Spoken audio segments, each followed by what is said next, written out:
Welcome to Choice Classic Radio, where we bring to you the greatest old-time radio shows. Like us on Facebook, subscribe to us on YouTube, and thank you for donating at choiceclassicradio.com.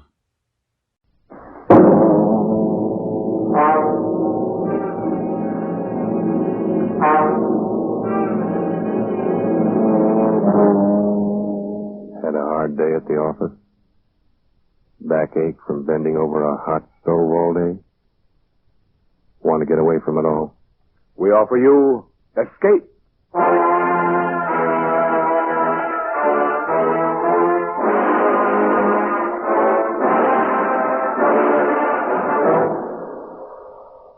It is midnight, and you are alone. Suddenly the room is plunged into darkness. You sit frozen with terror, because something is there behind you. Something you feared would come. Something from which you must escape. Escape, produced and directed by William N. Robeson, and carefully plotted to free you from the four walls of today for a half hour of high adventure.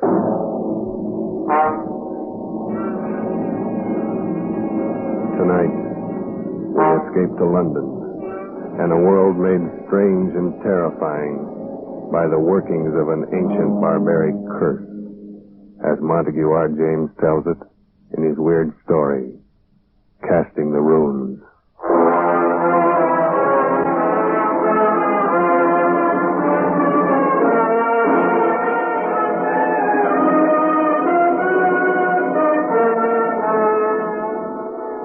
My name is Edward Dunning. I'm a scientist. I'm used to dealing with facts, not fairy tales. I'm regarded as Britain's leading authority on medieval life. And as such, I've studied much of the ancient fears and barbaric superstitions of those times. I should have been the first to scoff at any suggestion that the ancient powers of evil, the black magic of Teutonic days, could be believed and practiced in the 20th century. A few weeks ago, I should have laughed had you told me that a curse, a hex, could kill a man. Today, I cannot laugh. It has happened to a man I know of. And now, it's happening to me.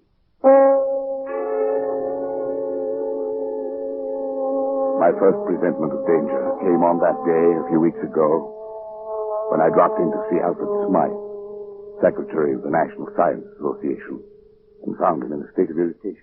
Lost it all, Dunning. I almost wish you hadn't been so brutally honest in your report on that Carswell paper. Why? What's the trouble? Oh, he's such a frightful fellow. He's raising a terrible row. You mean Carswell himself? Yes, it's bad enough a vicious charlatan like that calling himself a scientist. But now he's taking all his vindictiveness out on me. Sorry, old chap. It's really me he'd like to get at. As a matter of fact, that's just what his last letter was about. He wants to know what supposed authority wrote the report rejecting his paper. You didn't give him my name? Heavens, no. As a matter of fact, Dunning, I haven't and I won't, and for a very special reason. Call it silly, call it crazy, call it what you will. I have an uncanny feeling about that man Carswell. Why? Do you know anything about him? Nothing. I've never seen him. I only know that he wrote a paper called The Truth of Alchemy. It was hopeless. Precisely. And why was it hopeless? Well, besides being abominably written, it was supposed to prove that alchemy, black magic, and such rot actually exist. I think the man really believes it. Undoubtedly he does, and that's what I mean. He lives in an isolated old house in Warwickshire. He's rarely seen elsewhere, and in his whole career he's written only two things. This paper and the history of witchcraft, published 10 years ago. Yes, of course. I remember now. So that's the man. Yes, and that book was even worse than this paper. The man has a warped mind. I'm sure he's tried every unhealthy experiment in alchemy, witchcraft, and black magic. There's no telling to what lengths of vindictiveness a man like that might go. Well, it does sound a bit queer, but... Not queer, Dunning. Evil. Oh, come. Man has a right to believe what he likes. He has a right to be angry with me. Here I've glibly scoffed at the man's life's work. Well, perhaps I'm being overly suspicious and imaginative, but I think there's more than anger involved here, Edward. This may sound fantastic to you, but, well, John Harrington wrote the report condemning that witchcraft book of Carswell's 10 years ago. 3 months later, Harrington was dead. But, Alfred, what's the connection? Harrington died under very peculiar circumstances. He was walking home alone late one night, and suddenly he screamed, broke into a run, lost his hat and stick, and climbed up a tree. A dead branch gave way. He fell and broke his neck. No one's ever been able to explain why it happened. Come now, Alfred, surely you're not suggesting... I don't know what I'm suggesting. I only know that after he reviewed Carswell's book, John Harrington didn't have a moment's peace. Now you've written an unfavorable review of this paper. If I were you, I should keep that fact well hidden. Alfred, well, that's ridiculous.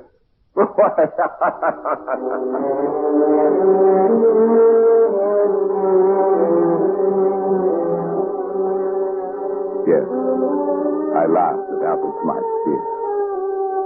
How could I have known then that I was to feel the same terror, the same agonized fear which gripped the heart of John Harrington as he crouched, panting on the branch of a tree, for another moment or two of life, while beneath him the thing came closer and closer. I'd almost forgotten the incident when, a few nights later, I was riding home on a late train. I was half drowsing in my seat, barely keeping awake by looking idly at the car card. The man directly opposite me must have been doing the same, for suddenly I heard him say, "Here now, what can that one be advertising?" I followed his eyes to the window beside my head. What I saw brought me bolt upright in my seat. In memory of John Harrington, died September 18th, 1937, by falling from a tree. 3 months were allowed. Blimey, what do you say that means, sir? Well, I don't know. But I did know. Smythe had been right. The affair with Carswell was not over, but only begun. I asked the conductor about the card, but he was as puzzled as I was. He had never seen it before. The card must have been put there expressly for me. That meant that Carswell knew it was I who had reviewed his paper. How had he found out? I got the answer the next day. I was in the select manuscript department of the British Museum doing some research in the quiet, almost deserted room. I'd been working steadily for an hour, oblivious to my surroundings, when suddenly, just at my shoulder, I heard a voice. "Edward Dunning, you are allowed 3 months. I swung around in my seat. There was no one within 20 feet of me. I sat for a moment, shaken, and then I stooped to pick up the papers I had brushed to the floor. I straightened up to find a stout, elderly gentleman standing in front of me. Excuse me, sir. Yes? May I give you this paper? I think it should be yours. Oh, yes, so it is.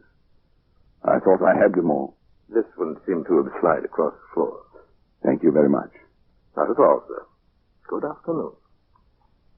He walked slowly away and out of the door. A kindly, stout old gentleman. But there was something about him that made me feel strange.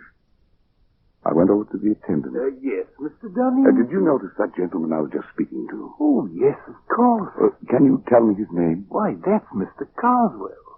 As a matter of fact, he was asking about you only the other day. Asking about me? Well, he asked who were the great authorities on medieval science. Of course, I told him you were the only one in the country. Oh, I see. Would you like to meet him, Mr. Dunning? I'll see if I can... No. No, thank you.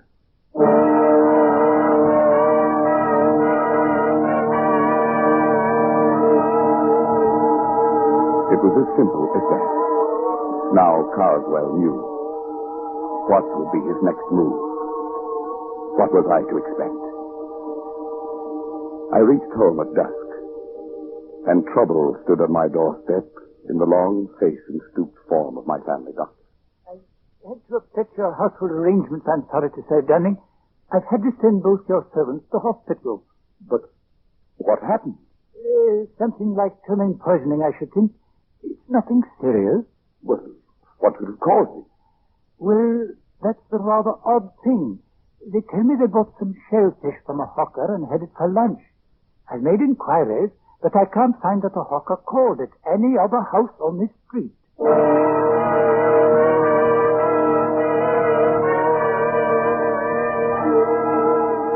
Was this the next move? If so, it had succeeded. I was alone in the house, and my nervousness increased as darkness closed in and the hours advanced toward midnight. I went to bed, but almost immediately I thought I heard something. My study door opening downstairs. I went out and leaned over the banister. There was nothing moving, nothing visible. There was only a sudden, surprising gust of warm air playing about my legs. I went back into my room and locked the door. Suddenly, the lights went out. No doubt it was only a blown fuse, but the chills were playing up and down my spine. I went over to the bed and reached for my watch under the pillow. I suppose I wanted to find out the time. I don't know why. But fumbling on the pillow, my hand touched something far different from a watch. It was like a mouth with sharp teeth and hair around it, not human at all. I fled to my bedroom and spent a long and miserable night locked in the spare room, my ear to the door. But nothing came. I was not disturbed again. In the morning, I searched the house and found nothing unusual. But the mark of fear must have been stamped on my face, for Smythe noticed it next day. Dunning, you look as if you hadn't slept for weeks. Is anything wrong? I don't know, Alfred. Yes, there is. Carswell knows. How? They told him at the museum. Of course, we should have thought of that. Has anything happened yet? I don't know. Too fantastic. It's probably my mind, hypnotic suggestion or something, but like that man Harrington, I have 3 months left. Edward. Must have been hearing things. I'm all on edge. I don't know what to think. John Harrington had a brother, Henry. Perhaps I'd better get you in touch with him. He might know more about this man, Carswell. Yes, do it. And quickly. 3 months is not a lot of time.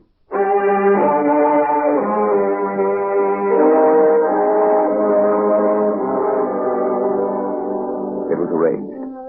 That night, I found myself walking down the dark street that led from the railway station to the Harrington home. It must have been along this same street that John Harrington had walked that last night. Where he had broke and run.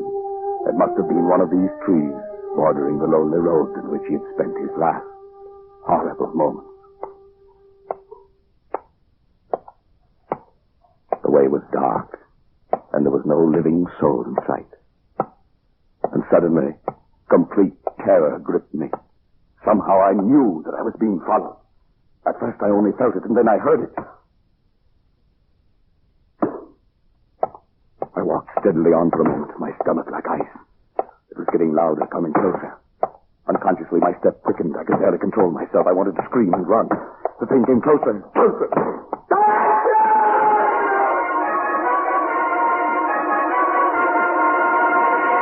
I confess, I broke and ran madly for my life. I was at a little side street. I turned down it, doubling back toward the railway station. I thought I would never make it. But finally, bright lights loomed before my eyes, and I think that I never have been so grateful for human companionship. There's no need to run, sir. The 840 won't be along for another 5 minutes. I felt very foolish. I couldn't bring myself to walk back down that street to Harrington's. I could only take the train home furtively and call Harrington next morning to beg his forgiveness. He seemed very understanding and asked no questions. Undoubtedly, Smythe had told him something about me. At any rate, he agreed to visit me at a place 2 nights later. And when he arrived and was made welcome, he began to talk about his brother. Yes, Mr. Dunning. John was in a very bad state for weeks before the accident, if that's what it was. The principal thing seemed to be the notion that he was being followed. It became an obsession. Yes, I know. I don't think his death was an accident. Then perhaps you can explain it? No. But I have one clue. Your brother reviewed a book very severely not long before he died. Just lately, I happened to cross the path of the man who wrote that book. And his name, of course, is Carswell. That's right. As far as I'm concerned, that does it. Before he died, John was beginning to feel, much against his will, that Carswell was at the bottom of his trouble. Why? Well, it doesn't make sense. None of this does. But tell me. My brother liked music. He went to all the concerts in town, and he made a hobby of collecting the program. One night, about 3 months before his death, he brought one home and showed it to me. I nearly missed this one, he said. It seems he'd lost his and was hunting for it under his seat, when a neighbor, a rather stout elderly gentleman, offered to give John his. The kind gentleman was Mr. Carswell. Undoubtedly. I started to leaf through the program and noticed on the second page some rather curious letters, carefully written there in black and red ink. Neither of us could make much of it, except that the letters seemed to be runic. Runes. Runes, of course. Well, John thought it might be important, and debated whether he shouldn't try to return the program to the stout gentleman. But just then the door blew open, and a gust of air, a strangely warm air, blew into the room. In a flash, it took the program and blew it straight into the fire. Yes, your brother was right. He should have returned it. There's nothing to be done then. No, perhaps not.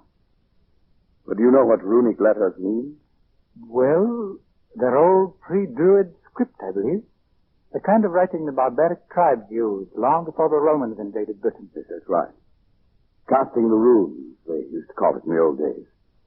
Casting the runes. What do you mean? But it was a curse, a hex. In primitive England, people thought by casting the runes, that is, handing a person a piece of paper with certain runic letters on it, that could put that person out of the way, destroy him. It's an old superstition. And the only way to lift the curse was to return the paper to the one who gave it to you. To give it back without his knowing it. What? I don't believe that kind of nonsense. Neither do I. Then what was it that killed John? I don't know. Perhaps his fear of the runes, perhaps brooding about it, becoming neurotic, thinking he saw things and heard things and touched things that weren't there. Perhaps his own mind drove him to death. And what's the difference? Once you're dead? No difference at all. Casting the rune. Oh, rubbish. Yes, of course, but...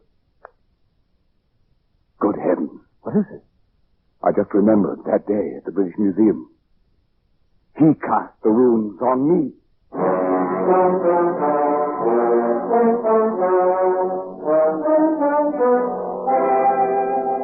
I went swiftly to the writing table, Harrington close behind me. My portfolio was there, full of the scribbled notes I'd been working on that day in the museum. And as I took it in my shaking hand and began leaping desperately through them, one strip of thin, white paper slipped and fluttered toward the open window with uncanny quickness. But Harrington was even quicker and slammed the window shut just in time. Got it? Well, thank heaven. If it were lost or destroyed, like your brother. Then you wouldn't be able to return it to Mr. Carswell. Here, look at it. It's identical with the one John's got. I looked at the flimsy paper. The characters, carefully traced in red and black, were runes, all right. That ancient language used by the Aborigines of prehistoric Britain. I couldn't decipher them. But as Harrington and I stood looking into each other's eyes, each of us could read the other's thoughts. Science or not, 20th century or not, this sheet of foolscap spells death for its possessor. It spells death for you. Be returned. Yes, I know. Let's go back in such a way that he doesn't know he's received it. That means we can't simply mail it. No, we can't. We must do it personally. That'll take doing. He knows you by sight, doesn't he? Yes. You must shave your beard. It'll alter your appearance. He might strike any time. I have 3 months. That's what the warning said. You've got to make good on his stunning. I've searched 10 years for my brother's murderer, and now he must not escape.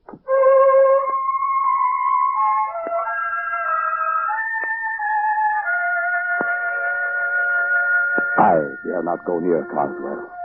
So Harrington volunteered to keep a watch on him, to let me know when our chance came to return the runes, if it was ever to come. It was only a night or two after Harrington was there that I arrived home and found the calendar had come in the mail. When I examined it, I found everything after November 19th had been torn out. The next night, I had another envelope of the mail. This time it was a woodcut, an illustration torn out of a book, showing a dark, moonlit road and a man walking on it. And right behind him came a huge, dark shape, some awful demon creature. Under it were written some lines from the Ancient Mariner, and as I sat alone and read them aloud, I felt that now familiar gust of warm air playing about my legs. The man walks on and turns no more his head, because he knows a frightful fiend doth close behind him tread.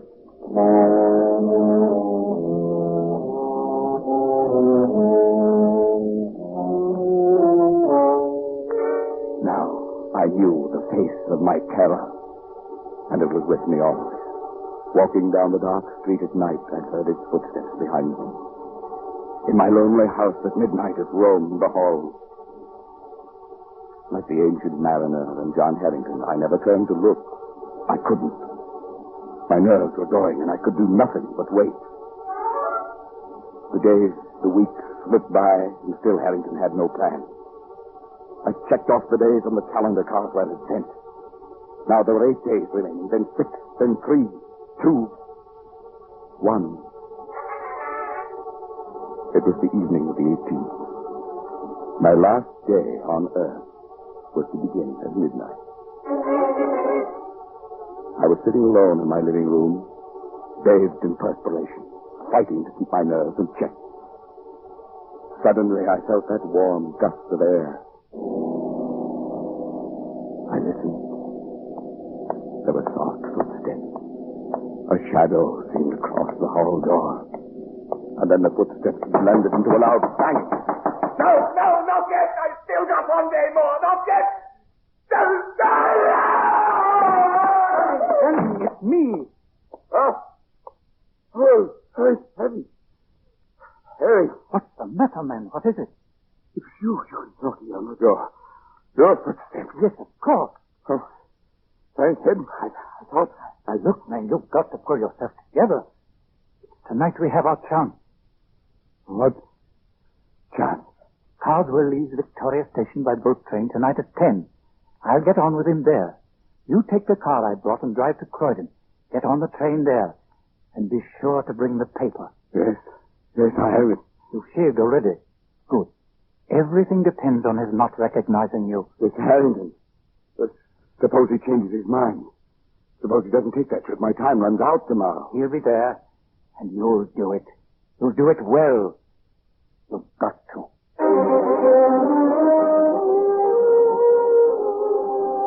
I stood on the platform at Croydon, my mind in a daze. I thought the train would never come, but it did. I saw Harrington at the window. He stared coolly at me. Of course, there was to be no sign of recognition. I entered the coach and slowly made my way down the aisle to the compartment where Harrington sat. Opposite him, staring full into my face, was Carswell. He looked up as I sat down. His eyes were heavy-lidded, his face bland. It was impossible to tell whether he knew. The train started. The next stop was Dover, the end of the line. My last chance. It was time to cast the rule.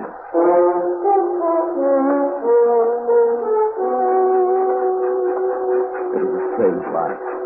Carswell and I seated face to face, staring into each other's eyes. Harrington off to the side, pulling at his face with twitching fingers. If I could have only had a few whispered moments with him to plan our strategy, but that was impossible. Moments dragged tortuously. No one moved. Then suddenly Carswell leaned forward. I beg your pardon, sir. Haven't we met? Met? Well, I don't think so, sir. Not unless you're in the plumbing business. Plumbing? No. Hardly. I hadn't planned it that way. The words, the accent, just seemed to come by themselves. And Carswell sat back, an enigmatic expression on his face. I wished desperately to know what he was thinking. Then suddenly he got up and went out into the corridor. It was my chance. I was about to slip over to his bag to see if there were a way to secrete the rooms within them, when I caught Harrington's eye and read a warning in them. Carswell from the corridor was watching, waiting to see if we recognized each other. I muttered a prayer of thanks I hadn't moved. Carswell came back and took his seat. As he did so, wild, exultant hope surged up in my throat. For something slipped off his seat and dropped noiselessly to the floor. It was his ticket case, and he didn't see it. It was a small cardboard ticket case with a pocket on the cover. If I could just get to it and slip that tiny piece of paper into that pocket. For 15 agonizing minutes, I sat there and stared at it. If only Carswell would go out. But he sat stolidly staring straight ahead. We were coming into the outskirts of Dover, the train slowing down. Suddenly, Harrington stood up, reached up to the rack above Carswell to get his coat and bag. I stared at him blankly for a moment, surprised by his sudden clumsiness. And then I realized what he was up to. The bag, the coat, the briefcase all came tumbling down upon Carswell. What's the devil? Oh, I say I'm sorry. I'm terribly sorry. Clumsy fool, you might have injured me. What were you trying to do? Well, it was my only chance. Carswell stood facing Harrington. I reached down, got the ticket case, and with trembling fingers slid the paper into the pocket. He turned sharply to me, and I extended the case toward him. Excuse me, sir. Is this yours? Yes, my ticket case. Where'd you find it? Here on the floor. Must have dropped off when... Yes. I'm much obliged to you, sir. Not all. Not all. He looked at me fiercely, his rage at Harrington still twisting his face into a devil's mask. Then he glanced briefly into the ticket case and put it into his pocket.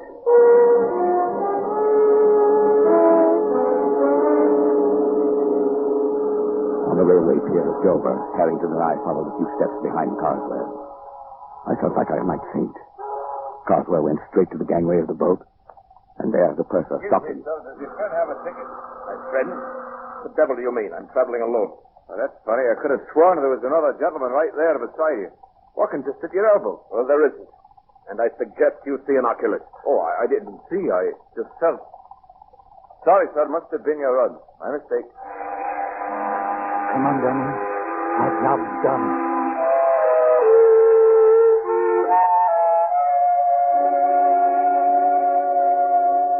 I didn't sleep that night.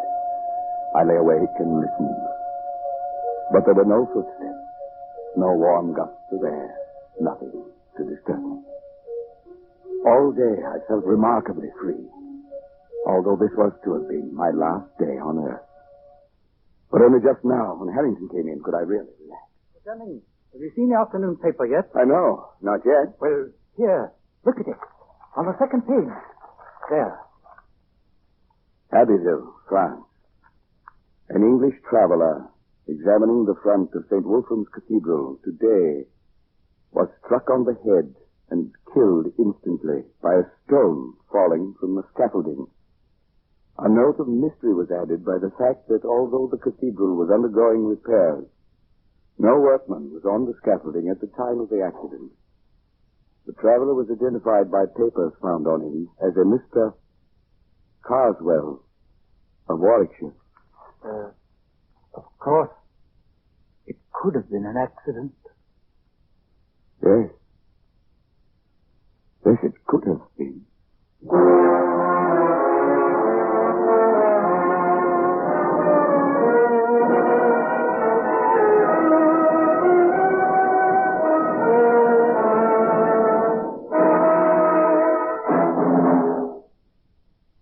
Escape is produced and directed by William N. Robeson, and tonight brought you Casting the Runes by Montague R. James, adapted for radio by Irving Ravitch and John Dunkel, with John McIntyre as Edward Dunning, Jan Wolfe as Harrington, and Bill Conrad as Carswell. The special musical score was conceived and conducted by Cy Shure. Next week, You are trapped in a hidden valley, high in the Andes, walled in by sheer rock precipices, and surrounding you, closing in on you, is a band of blind men who want your eyes.